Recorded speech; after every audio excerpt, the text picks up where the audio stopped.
My name's Howard Broadman. I was a judge in Tulare County for a little more than 13 years.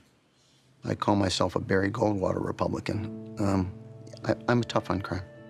I sentenced Shane Taylor 25 to life for a nonviolent third offense. His first two offenses were not significant, and I made a mistake. And I'm sorry. I'm really sorry. This recorded call is from an inmate at a California correctional facility.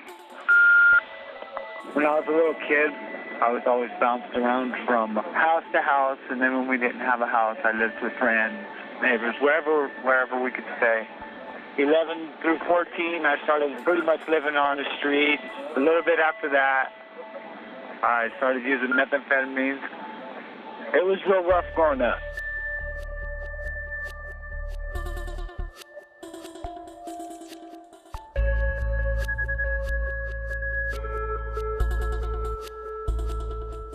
I was 16 years old, and that's when we started dating.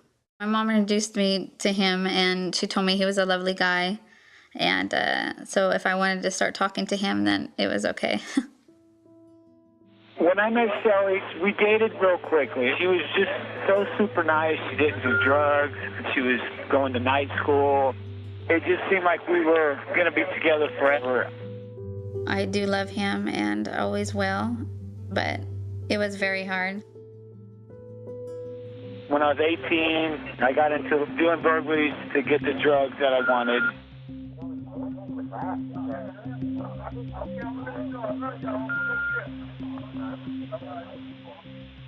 When I went to prison, the first time I learned my lesson, and I stayed home for a long time. When I found out Shelly was pregnant with Alicia, I was just overjoyed. That was a point in my life where I wanted to change. Alicia brought out a lot of happiness in him. They always played toys together, you know. They would play ball. He's funny. He always made us laugh. He was a good father.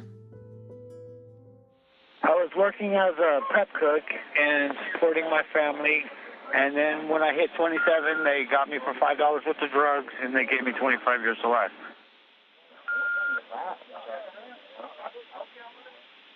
I've never done anything violent in my whole life and never will. I just remember the judge just saying, "You're getting 25 to life." It was a shock. Really, I don't understand how the system works. The system doesn't think beyond the person who's getting prison time or jail time. They don't think about, you know, the burden on the family.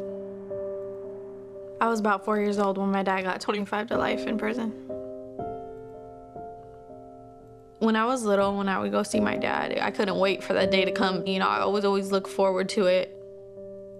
We played checkers, cards, dominoes, every little thing. I mean, he taught me how to throw a football right in the yard. I started her out with the Nerf football. She'd get up on the bench so she could be as tall as me. It's like I had a little Peyton Manning or something right over there. Even though, you know, I don't really get to spend a lot of time with him, when we are around, we do have like a great bond. He tells me to stay in school. He tells me, you know, I'm very proud of you, you know, you take care of your mother. Because I'd been working since I was 16 years old. It's emotional. Yeah, he's been in there for 15 years. I'm 19.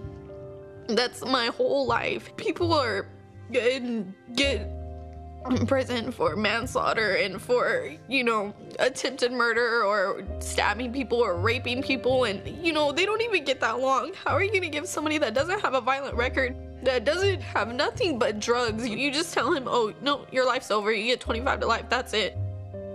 It's just ridiculous how messed up the system is. It really is.